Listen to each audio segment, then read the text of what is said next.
என் பேர் தான் தயாலக்ஷ்மி. நான் saint James matric higher secondary ஸ்கூலில் 8th ஸ்டாண்டர்ட் படிக்கிறேன். எல்லாருமே ஒவ்வொரு வருஷமும் எல்லோரும் ஒவ்வொரு டாபிக் வச்சுருப்பாங்க.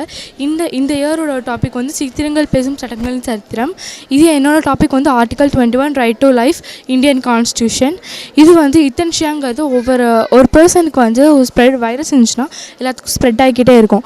அதுக்கு பேர் தான் ஈத்தன்ஷியா அப்படின்னு சொல்லுவாங்க. அதே மாதிரி டாக்டர்ஸுக்கு அவங்களுக்கு அருணக்கொலை பண்ணுறதுக்கு ரைட்ஸ் இருக்குது. ஆதார் வந்து நம்ம ஃபிங்கர் பிரிண்ட் வைக்கிறதுல கவர்மெண்ட் வந்து நம்ம ஃபிங்கர் பிரிண்ட் எடுத்து எல்லா டீட்டெயில்ஸும் எடுத்து நம்ம என்னென்ன பண்ணுறோன்னு சொல்லிட்டு மாடிஃபை பண்ணிகிட்டே இருப்பாங்க. அது கவர்மெண்ட்டுக்கு ரைட்ஸ் இல்லைன்னு சொல்லிட்டு கேஸ் புட்ட சம்விதானம் வந்து கொண்டு வந்தார்.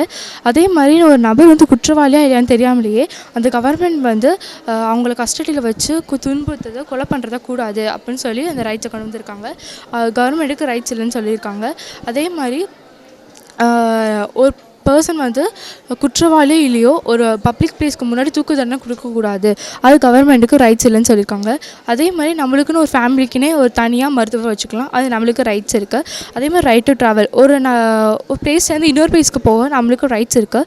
அதே மாதிரி நம்ம எங்கே வேணால் பறவை மாதிரி போய்கிட்டே இருக்கலாம் அப்படின்னு சொல்லியிருக்காங்க.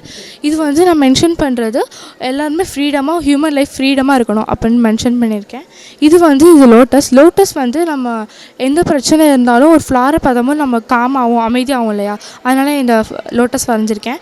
இது வந்து மெல்ட்டிங் ஆர்ட். நான் வந்து கலரை மெல்ட் பண்ணி இந்த ஆர்ட் பண்ணியிருக்கேன். நம்மளுக்கும் ஒரு ட்ரீம் ஹவுஸ் இருக்கும். அந்த ட்ரீம் ஹவுஸில் தான் நான் இதை வரைஞ்சிருக்கேன். அதே மாதிரி இந்த பேர்ட் வந்து டவுகான். இந்த டவுகான் வந்து அமெரிக்கன் ரீஜனில் மட்டும்தான் இருக்கும். அதே மாதிரி இந்த பிளாஸ்டிக்ஸால் பொல்யூஷன் ஆகுது இல்லையா, அந்த பொல்யூஷனால் ஒவ்வொரு உயிரினமும் அழிஞ்சிட்டே வருது. அதே மாதிரி நம்ம ட்ரீஸு கிராஸ் எல்லாமே வளர்த்து இந்த உயிரினத்தை நம்ம உயிரோடு இருக்கணும் அப்படின்னு நான் நினைக்கிறேன். அதே மாதிரி எனக்கு சப்போர்ட் பண்ண ஃப்ரெண்ட்ஸ் அண்ட் ஃபேமிலிஸ் எல்லாருக்கும் தேங்க்யூ. அதே மாதிரி முக்கியமாக நான் நிஷா மேமுக்கு ரொம்ப தேங்க்யூ.